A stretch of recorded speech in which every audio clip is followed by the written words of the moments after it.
Right, guys, welcome back. This is the Above Average FPL podcast. My name's Adam, and as always, joined by Baker. Evening, mate. How are you doing? Long time no see, mate. Long time no see. It's been a good 18 hours or something like that. How are we feeling? Yeah. A bit tired.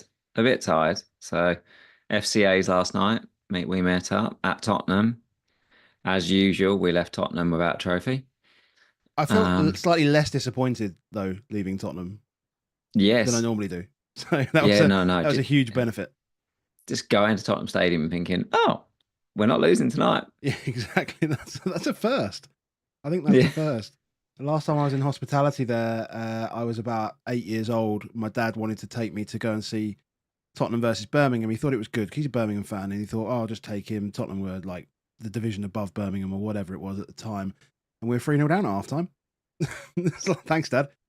Cheers. Look, But Tottenham will find any way they can to let you down. That's what we do. absolutely, But yes, pleasure. Congrats to Focal. Congrats to Hub. Congrats to Scout as well for the Hall of Fame and stuff. Hall of And Fame. yeah, no, and well done to everyone else who picked up an award. Yeah, it was no, I thought it was all right. I think some of the organisational bits were a bit. I don't think the venue. I don't think like I I don't love think it's Tottenham big enough. Stadium as a stadium, but I don't think it's big enough. No, in terms of doing it. What I did think, like as an FPL community,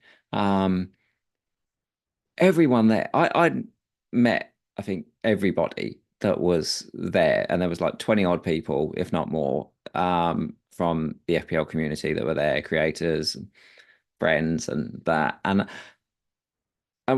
when you saw a lot of the other football guys, like hardly anyone knew each other. You could tell like no one knew each other, and we all know each other. We all chat so much, and I was like, it's pretty cool. It's pretty cool FPL community. Everyone knows each other. Everyone chats to each other. Everyone's in, even if you haven't met, you've been in people's DMs and chatted and got views because we're all playing this stupid game and thinking about how to. It's great. Yeah, It's great. and You know, I met a few new people as well. I mean, the guys from the Draft Society as well. So to Robbie and Sanjay and that, that was cool to have a chat with them for quite a while. And yeah, it was just really nice to, I don't know, just relax, to be honest. Yeah. You're really comfortable around these people because we all do the same stuff and we make the same decisions and have the same thoughts and have the same things. And there gets a lot of abuse sometimes with the content creators. Everyone thinks the same, they're all doing the same stuff, but it's like we are all looking and playing the same game. There's no wonder we all think about doing the same moves and look at the same moves. It is what it is. But yeah, loved it. Excellent. So yeah, so quick one today because I walked in the door about 45 minutes ago. Literally just got everything set up. So got things to do this evening with family and stuff. So get this done and then focus on family, and then that's gonna be the most important thing. Hopefully we Absolutely. can try and work out what to do with our transfers and our teams, because obviously international break's finished, and yeah, so we're back. And there's some good fixtures this week and next week. The matchups are really, really good over the next couple of weeks. Yeah. So we need to make sure we have the right ones. And yeah, so shout out first of all to Crypto Block Dan, as always, Dan, for your support for the podcast. We really do appreciate it. Amazing. We can do things like go to the FCAs and stuff like that, and Fest and Golf Days, and produce what we I do. don't even know where he is at the moment, but I just saw a picture. He was in somewhere it was snowing. It's just skiing. His worldwide tour of stuff. Yeah, that's him. And if anybody wants to support us, I mean, all you have to really do is hit a like on the video if you do enjoy what we're doing, and hit subscribe if you want to see more content from us. If you're listening back on a podcast, just crack that 5-star and give us a review. Let us know what you're thinking. Really close to 9K. Really close to 9K subs. There will be a few thousand people, hopefully, that watch this that don't sub to us. You could be one of those guys that takes over 9K. That'd be wonderful. Excellent. And we do have a Patreon, patreon.com/aboveaveragefpl. That'll get you access to the Discord. We're playing all sorts of wonderful games in there, and having sort of a really focused chat. It's kind of like Blue Sky but smaller. If you imagine like Twitter to Blue Sky and then Blue Sky to Patreon, it's how it kind of works. You don't get so much noise in there, but you get some really good chats in there, and there's a lot of banter in there as well, a lot of funny stuff. And the games are cool. A lot of people helping each other with their teams and their decisions, and we just give you stuff as well. And we give you stuff like November. You can beat Baker and you can win a bottle of Never Say Die bourbon. So thanks to Never Say Die for supporting us here. And with there only been a couple of weeks to go, head over to Patreon and you'll grab the mini league code from there and you can jump in. And if you are above Baker at the end of November, in the month of November, then you go into a draw as long as you live in the UK, and someone will win a bottle of bourbon. You could do that. Marvelous. Hello to everyone in the YouTube chat as well. Why not? Almost 80 of you in there already. Good to see you. Good to see you. Impromptu join us. Yeah, exactly. Hello from Uganda. That's amazing. Love it. Let's go straight into the games. As I say, like there's loads of really, really good matchups. So for anyone who hasn't seen this, this is the data that we get from, or I say we get, that Rob T FPL puts out on socials. It's data from Spreadex. It's basically the betting markets and sort of showing the probabilities of the goals that we would expect a club to score this week, and then the percentage chance of a clean sheet. So what we're really looking for is like around the 40% and above mark for clean sheets, and then above 2 expected goals essentially for a particular club. Obviously being higher is better. Not so often do we see clubs with quite low XG or expected goals, but there are some in here that we can look at, and they feel quite obvious this week. They do feel obvious, but this is one I definitely think, when we're seeing teams that have, predicted more than 2 goals. So we've got Chelsea, Villa, City, Man United, Arsenal. We've got Fulham knocking on the door at 1.95. Then we've got Liverpool and we've got Newcastle. That's a lot of good teams. And therefore, I always think when it's above 2, one is it makes me more inclined to make a transfer. And 2 is it also makes me more inclined, if I needed that thing to almost take a hit. Because the expectation, if you're picking good players from good teams, they're likely to be good for the foreseeable. This is a good opportunity to especially in the attack. Conversely, when there's lots of teams with good attacking numbers, there's going to be lots of teams with bad defensive numbers. So I do look at it this week and think, well, unless you're bringing in a defender from Arsenal or bringing in a defender from Liverpool, and a lot of people obviously have got Trent to then look at and think about what they do with them. But unless you're bringing in one of them from those 2, I'm not sure I would this week. Yeah, I mean, people are going to be moving Trent for money as well as obviously just necessity. Yeah. And if Trent move facilitates one of these attackers with these ridiculous fixtures, then again, why not? Yeah, I'm looking at. So I've got that Trent problem. I say problem. Yeah, it's a problem. He is a problem. So I've got that Trent problem, and I'm looking at an Arsenal defender, a second one potentially. So Saliba's potentially an option there. I just want to solidify that spot. I could take it all the way down to Lewis Hall, very much so. They've got 36% chance of a clean sheet this week. Fixtures are good. He's nailed in that spot at the moment. Yep. And, he's very forward thinking as well. So he's not going to crop up with an assist every other week or whatever, but he's definitely can play football in the right area of the pitch. And when you're watching a guy that you own, that's a good place. That's a good place to have him. Similarly, Vardiol obviously has got an excellent fixture. I mean, it may be not great from the defensive point of view because Spurs can score goals. However, Spurs have no defenders, so it's a pretty good place to have Vardiol this week. So that's also an option. I mean, I think people are going to want to know our thoughts on this. And there's a lot of people that have considered selling Haaland. There's a lot of people considering capping Haaland. It's like a weird divide, isn't it? It's either like I'm capping him or I'm selling him. Yeah, nothing in between. That's the way this game works. Is it a bad week to sell Haaland? Yeah, it's got to be. Like if you look at the games, in the last 3 games at the Etihad between us, they beat us 4-2, we drew 3-3, and we won 3-2. There's just so many goals up there. So many goals. So many goals. And I think the one before that, they won 3-0. We definitely have, Pep hates us because we have caused a lot of pain for him over the last 4 or 5 years, which makes him a little jittery, I think, but it's resulted in the Etihad games being a lot of goals, because actually Tottenham have a strange confidence at City. I don't understand where it comes from, but they just seem to try a little bit harder. I think in the part, I mean, I think it helps. I think it helps when we've had, the managers that we've had. When you look at Conte and Mourinho and the way they were designing themselves to allow control from the other team in our area of the pitch, and then it was a case of like bang, high speed transition up the pitch, and that really suited the way we played at that time. Now we do still do a bit of that, but it's kind of more controlled. I'm not sure how this attack will function in this particular I don't see game, how we get out. I don't see how we get out, because the thing is everyone talks about like these two defenders in Draxler and Davies being, the problem in defence. They're an even bigger problem in attack than they are in defence, because everything we do is built out of having the best two ball playing defenders you could possibly hope for, in Van der Ven, who just sprints past people, and Romero is just an incredible passer.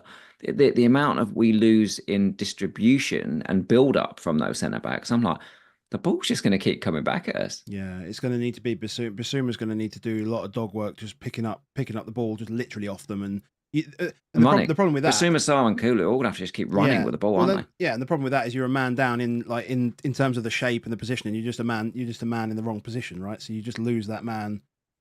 I don't know. It feels horrific. Like, it doesn't feel fun. As a Spurs fan with no Haaland, this feels like the worst a game could ever feel. It feels terrible because we can't afford a loss. And it feels terrible because I haven't got this guy.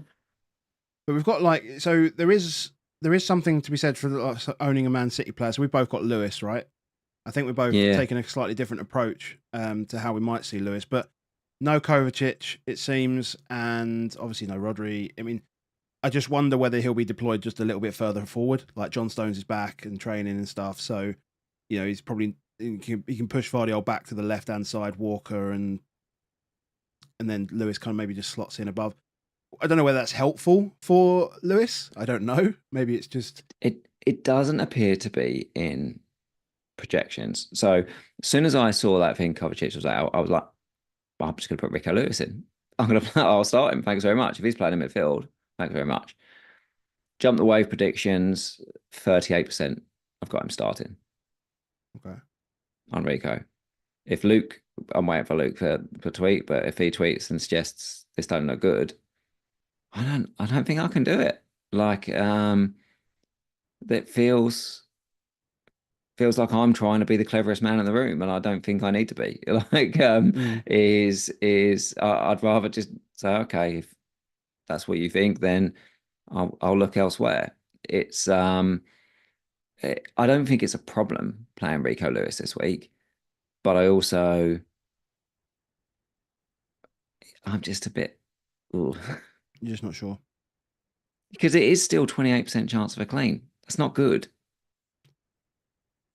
No, 1 in 4 chance of a clean, and by the sounds of it, only a 40% chance he starts. Yeah, I mean the starting is the issue. I mean, because let's say, I mean, assuming he starts, then I mean you play him over a Mikalenko, for example, don't you? Like straight away. But I won't know he starts. Yeah, this is true, and that's the problem. You do have to temper that into any of your.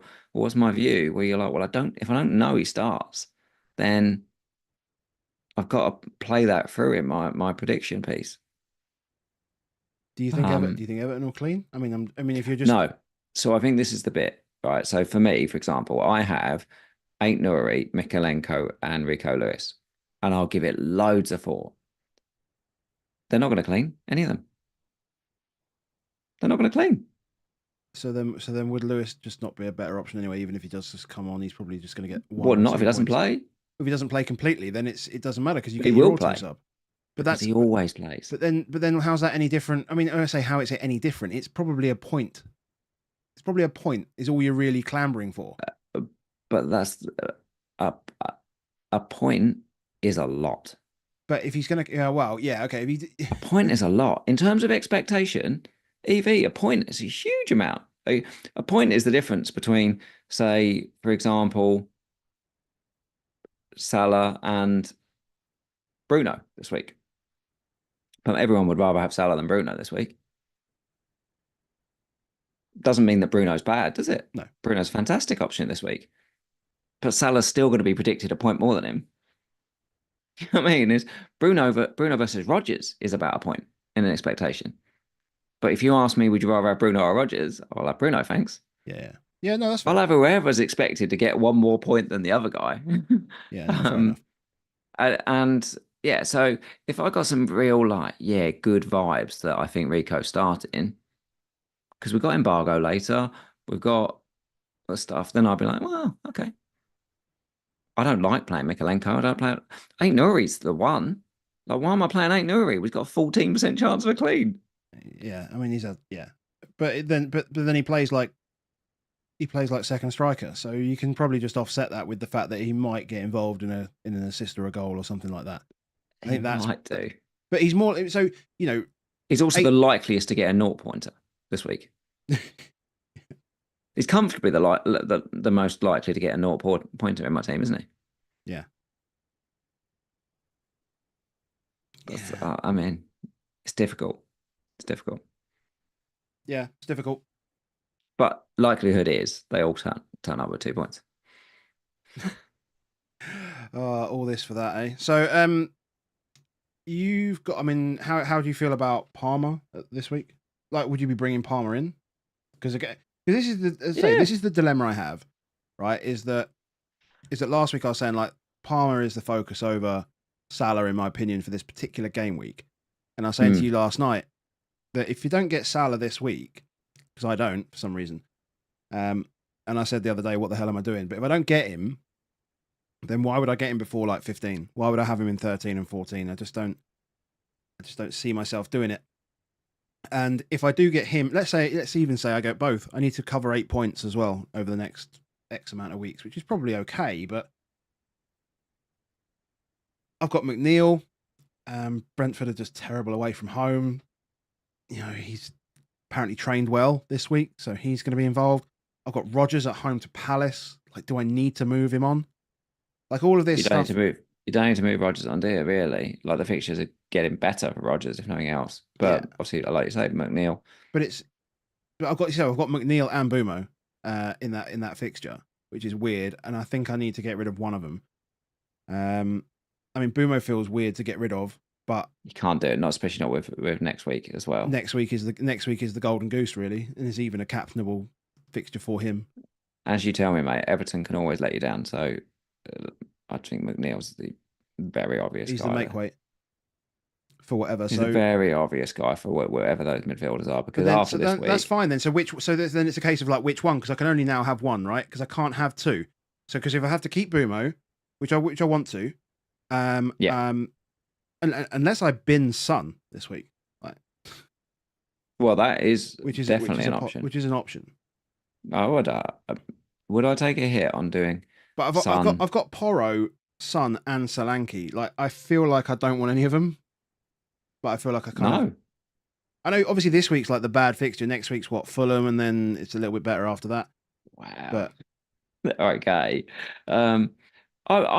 If Saka would have been like, if Saka played 90 minutes in the game before and trained all through and played internationals and done all that stuff, and we had loads of good stuff from it, then Son to Saka would have happened for me 100%, not even a consideration of a doubt. For me, knowing that actually 3 of the next 4 after this one are pretty damn good in terms of fixtures, and even Chelsea at home is a pretty good fixture for attackers. It's a pretty good fixture for attackers. So I'm not, but I look at the next 4 and think, do I see any cleans? Probably not. I never seen cleans in those ones, but would I want to transfer on Porro? Probably not. So, but you can stage it, can't you? You can do. You think you probably want to go to Pedro, so at some point you could do Solanke to Pedro if that's what you want to do, or Jackson's got a really good run, or do those ones. But I don't think I'd have any issue with a -4 this week on doing, say, Son and McNeil to Palmer and Salah, which I can't afford. Can't do that much. Can't do that, but I can do it if I do like Trent to Hall. I can get close, I think. So -8. Yes, exactly. So it has to be -8. It has to be -8 to get them both. And Charlie Reapers has just made a very good point. Obviously, like Southampton are going to be playing Alex McCarthy and somebody worse than Jan Bednarek. I mean, they must be worse than Jan Bednarek because Bednarek plays ahead of him. But I don't know how you get much worse. Yeah, it's a really difficult game, this one, because both Palmer and Salah can easily double digit. You're kind of hoping and I'm expecting and hoping both do double digit. Yeah. So if you're an owner, if you're owners, you're looking at like 30 points, thinking 30 points is probably what I should get from that. Or could get from that. You want exactly. You want 30, and that's not even including the captaincy, right? But expected is about 15. Yeah, okay. But yeah, we're allowed to think beyond expected. We're allowed to dream, mate. Yeah. Exactly. So let's say we dream and we have 30 plus whatever captaincy. Let's call it 35, 36. Yeah. Let's soften one side and increase another. Call it like 36 points. In what world do I not take a -8 to get 36 points in my team? Like, it's just so stupid, isn't it? If you think the surgery sorts you out, then well, it probably does. Yeah, I mean, it probably does. I mean, I don't. You know my feelings on it. I don't captain. Yeah, I don't captain Salah for the next 2 weeks probably, which is probably fine because I'll have Bumo against Leicester and I'll have Palmer against whoever they've got next week. So it is all good stuff. If you had both this week, who are you capping? I would cap Palmer probably. Well, no, I think before all the injury stuff came out, I'd have done Palmer. I think now I would cap Salah because not only has Salah come back completely injury free, and so did he even travel? I don't even know. But there's been nothing about Salah whatsoever. I think he's had a rest, and Southampton are in pieces, whereas Palmer's had all this injury drama, even though we don't think he was actually injured, but they've kind of played it off as him being injured. We don't know. So, yeah, Salah. So, not owning Salah sucks. How much money, to have a quick check, how much money do you have if you take out those three and put Palmer and Salah into how much have you on in the defence?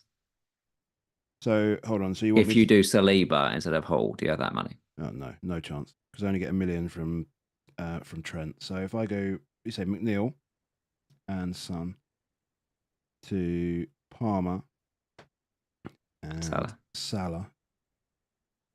I have 5.4. And how much is Saliba?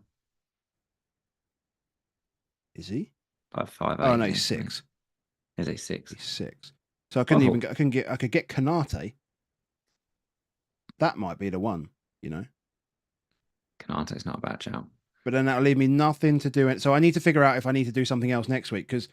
But then I can get more money out of Solanke to João Pedro, can't I? I can do that next week, potentially.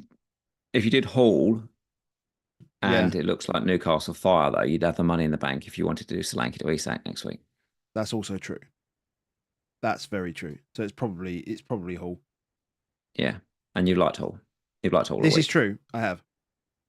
This sorts both out. Is that you want Hall and want Palmer this week? Like that's the two that has been itching to get. And then Salah's the big risk, so I get them all. Cap Salah. Yeah. And then we all have fun. Yeah. Cool. So but we all have fun, but we all are both still in the danger of not owning Haaland this week. That's fine. Not owning Haaland. We don't want Haaland to do well this week for various different reasons. Various reasons. Because I was looking at this. This is the second one. This is a sort of just player goal projections for all the individual players. And I'm looking at this like first 12, 13, 14, 15 players, and I didn't have any of them. So, so I've actually in my side, I've only got 2 players from this entire list in my team right now. They are Bruno Fernandes, all the way down at 0.39, and Brian Mbumo, all the way down at 0.36. And I don't own any of them. So, for anyone listening, the ones that I don't own in this order: Haaland, Salah, Isak, Palmer, Jackson, Watkins, Højlund, Evan Nilsson, Raul, Darwin, Saka, João Pedro, Havertz, Calvert-Lewin. Like that's, Calvert-Lewin is just stealing in life up there. But so you would have, just make sure I get it. Let's go to your team. Go to your team. Yep. So my team at the moment. So right now before those transfers, I've got Martinez, Gabriel, Lewis, and Porro, Brian, Rogers, Bruno, Cap, because that's how it would have to be in this squad. and then Son, Cunha, Wissa, and Solanke, and then Johnston, Trent, McNeil, and Davis on the bench. Is how I'd have it right now. Okay, so McNeil and Trent and Son go. Salah comes in for Son. Yes. Trent becomes Hall. McNeil becomes Palmer. Yes. Both Spurs boys out. In terms of how that would set up in terms of the team, I'm almost certain I'd almost certainly take Porro out. Porro out for Hall. Yeah, Porro out for Hall, and then probably, I mean, I'd feel bad about taking Solanke out, but probably would do it. Yeah, I think you've got to. I think you got to take Solanke out over Whistle or Boomo. And then that gives me, that gives me what, 1 million, 3 transfers, -8. Yeah, don't hate it. I don't hate it. And go from playing triple Spurs to no Spurs. And go for playing triple Spurs to no Spurs. Yeah, this is the sort of stuff we should have done last night. To be fair, I like it. It's more fun when we do it this way. We work it through. This is cool. I like it. Yeah, I like it too. So if anyone wants to see how that actually looks, it looks. Are you doing it? Oh mate, it's done. Done. Oh boo! It screwed it up. That's not fun. It was the same file size and everything. That's a disgrace. Oh, terrible. -8. -8 for that, basically. On screen now. So, yeah. I mean, that's a dream team. That's a dream team. Yeah, pretty good. We just have to squint and pretend that Haaland doesn't exist and it's a dream team. That's fine. I don't mind that.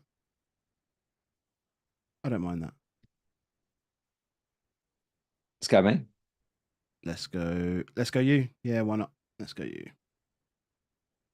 Yeah, I'm really not sure on these defenders, as it was. So Raya and Gabriel, they're playing. They're in. Yeah. 2 from 3 from Mikalenko, 8 Nori and Lewis. I mean, I'm happy. There's 200 odd people in the chat. If anyone wants to tell me which one do I bench out of Lewis, 8 Nori, and Mikalenko this week? I mean, I feel like this is ones where you can outsource it. Midfield, I'm fully expecting to just roll with this midfield, and this is what I'll play. So Palmer, Boomo, Salah, Cap, Son, and Rodgers. I think I'm going to keep Son now because I just don't trust it enough with Saka for it. Then I've got Cunha and Solanke up top, and I've got Wood first bench, Lewis currently second bench, Greaves last. Greaves back in training. That's at least a bonus. Just going to every week, hating on defence. 1 free transfer, 1.2 in the bank. Current plan is just do Solanke to Isak, have some Monday night action to look forward to. The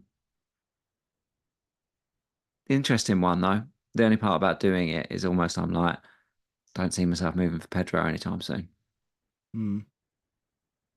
Feel like I would be saying, okay, I've got the centre forward talisman from 3 teams. I've got penalty taker from 3 teams. Do I need to focus my transfers there? When my defence is a bit of a shambles. Yeah. Yeah, obviously Wolves fixture's good. You got Ipswich fixture for Wood, and then you could bench him in 14, and then it's fine after that. It's still United, Villa, and Brentford and Spurs. It doesn't sound incredible, but it's not incredible. Yeah. But yeah, who's Villa got next week? Away to Chelsea. So I bench Rodgers next week and play Wood. Yeah, that's fine. It's nice and easy. Yeah, I think I can keep potentially getting away with it. Is obviously I wouldn't want to play Rico Lewis next week, but I'm going to have to do something at some point with these defenders because, mind you, Everton away to Man United, I've probably got to do something with the defender next week. Can't just keep like from 15, like you're not like you like the run from 15 for Everton is pretty much as bad as it gets. Yeah, Liverpool, Arsenal, so I could Chelsea, just move. City. I'll move Mikalenko next week. You just move him to Hall or something. Yeah, I'm more tempted to keep Lewis for a little while now, despite the fact that he's been an absolute troll, and I thought he was probably the one to go. Now Greaves is back. I'm like, well, at least there's a couple of fallback options. When you're only working with like four defenders all the time, and one of them's Lewis, you're like, oh, I'm having to make things I don't really like. It just you feel sort of pressed into it. Um, but yeah, it's probably Mikalenko's last game, and off he goes. Yeah. What's I the mean, poll saying? the poll is saying that 57% would bench Lewis. That's 40 out of Wow. 42 people. Mikalenko 30% and 8 Nori 12. So I mean, I think 8 Nori was always going to be. It was always going to be one from Mikalenko and Lewis, really, wasn't it? We all, as you said, we can dream, and I think that is a ain't no real. It's like you manifest it. You're like, Yeah, well, you might score. he might score. He's got a better chance of scoring than Mikalenko. He's got a better chance of scoring than Lewis, and because he's shooting, he's got chances of fantasy assists. That's kind of just how Yeah, it works, yeah, isn't it? yeah. You I just hope, do you just think, I hope it do falls to think it's Cunha. that if there's something positive about Lewis starting, then I'd probably switch him in for Mikalenko. If there's not, just leave it. Fair enough. Fair enough. I might look at the transfer. I don't think there's anything now for me to suggest that I'd do anything other than Solanke to Isak. So I might just have to have a look at if there's price rises or not to see whether I do it tonight.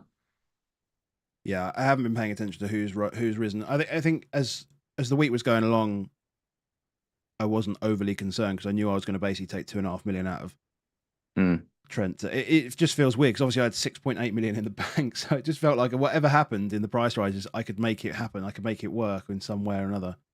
I could make something work.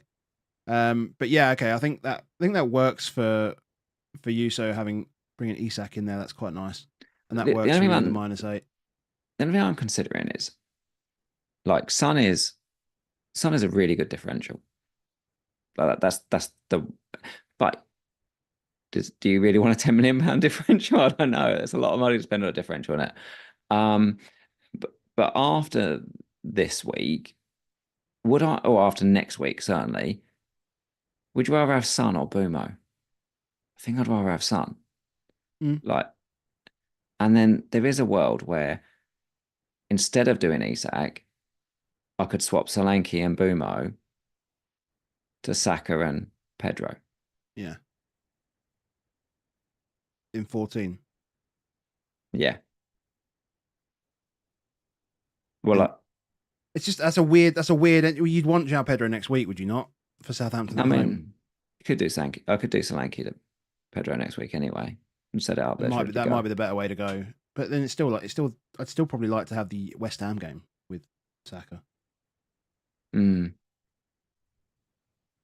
I mean, I could even do it. No, you wouldn't do it next week, would you? Because of I just look at it. I think I'm going to look at it every week and go, "Ooh, Son v Saka, or Son v Saka." Like the fixtures are certainly from like 16. I'm like, yeah, I definitely would want Saka. definitely. Well, even then, Southampton away versus Everton at home. Yeah. It's difficult. Spurs bias is going to catch. Spurs bias is going to catch up with you a little bit. Yeah, the thing with Saka is obviously these games are going to get more and more congested, aren't they? They're literally every few days now. If he is carrying stuff, I want to see that he can play without carrying stuff. Do you know what I mean? Like I'm more worried than I'd normally be. You know, Saka obviously normally just gets flogged into the ground by Arteta. But what if he can't be at the moment? What if he can't play every 3 days? Yeah, it might just be a case he hasn't got the legs in him. And that I mean, he limps off after most games anyway. And that's why I think I wouldn't. But that's also why I'm like, I don't know. I want a plan for him, but I'm not sure what the plan is. Do you feel like we've seen that stuff about like Arteta getting players to travel with the squad even though they're injured to try and throw off the set. Do you think he just tells Saka to limp off every time he comes off the pitch? Yes. So just I'm like, absolutely convinced now that's part of the game. Exactly. So it's like just every time you come off the pitch, whether it's a substitution or whether it's the end of the game, just limp. Just please just limp it's off. Full. And it's full pantomime. Full Kaiser Sose. We always moan about the fact of the films. Have you never seen The Usual Suspects? No. Get it on the list. For everybody else that's seen it, Kaiser Sose, Usual Suspects, they'll know. Yeah. Okay. I've seen the name Kaiser Soze thrown around in all sorts of different places that I've played games and all this sort of stuff. There's usernames and aliases and whatever, and I've never known what it was. Well, there's a So chance. there we go. You'd absolutely love it as well. It's right up your street. So we're about there. We could probably do any quick questions, but I guess that question again, if you're there are some teams that own Haaland, Palmer, and Salah. If you did own all three of them, who'd you cap?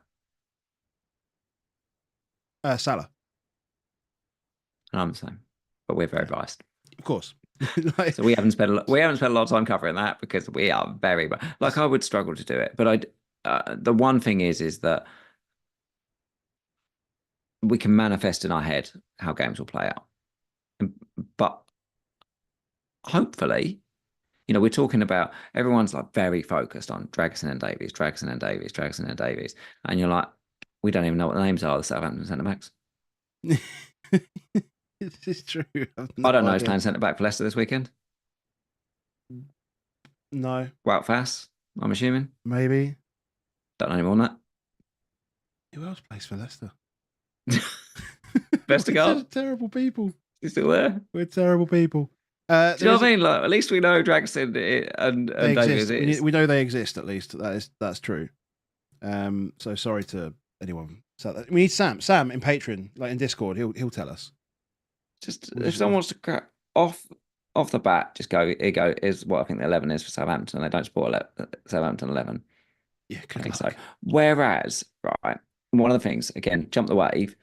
The prediction for Spurs for this weekend, all 11 players were 100%. Oh, really? Everyone's just picked picked the team.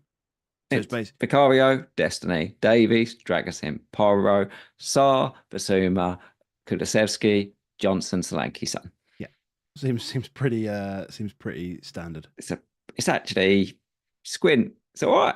Yeah, it's fine. It's straightforward to pick. It's probably going to get crucified at the Etihad. Yes. Haaland at home. Right, there's a couple of questions. Would you start or sell Foden? I love that we are at the point of like start and sell. The same thing with Haaland as well. It is. It's a tough one as well. That one, I don't know with Foden just because he still is not getting the minutes. His baseline is ridiculous when he plays, so he's definitely involved in everything. But yeah, I'm not sure. Would I sell him? Like, if you're going to sell him for Saka, I'd skip it and just go Bruno. Yeah. You've got a couple of fixtures to work with with the United, and yeah, there's going to be people that are going to be sitting on that Amorim fence and going, "We'll give it a couple of games, and then if they're good, we'll jump on." If they start like a house on fire, mate, and you pick up those points in advance of people, you'll get maybe 20, 30 points on as a head start. So it might be a really, really good opportunity. I'm very happy having Bruno in my team this week without 100%. Without Haaland, especially. 100%. I think so. Foden, if you haven't got Palmer, if it's way to Palmer or Salah, 100% sell. If not, if it's my plan was to go to Saka, I would swivel and go to Bruno. Yeah, cool. Like it. Best defender to start in 12 and 13? God. Well, anyone from Arsenal, first of all. Pretty much. And then probably Lewis Hall. It's probably next. Yeah, it's probably at West Ham Palace. Yeah, it's probably the best two fixtures. Van Heck, if you want to go Brighton. Yeah. I'll go Lewis Hall over Van Heck, I think. Yeah. What? Adam has never seen Usual Suspects? Nope. Would you start Hall or Mazraoui this week? Hall. I saw a predictor earlier. Saw Hindu Monkey did a predictor, PJ, and it had Dallo left wing back and Anthony right wing back. I wouldn't trust any predictors this week. Not for United. Not PJ. He thinks he's in the know, PJ. Yeah, no. Hall or Delict? Oh, Hall. Hall. Yeah. I mean, you'd start Mazraoui over Delict anyway. Okay. If I was to go for a Man United defender this week, I'll go for Delict. Yeah. Okay.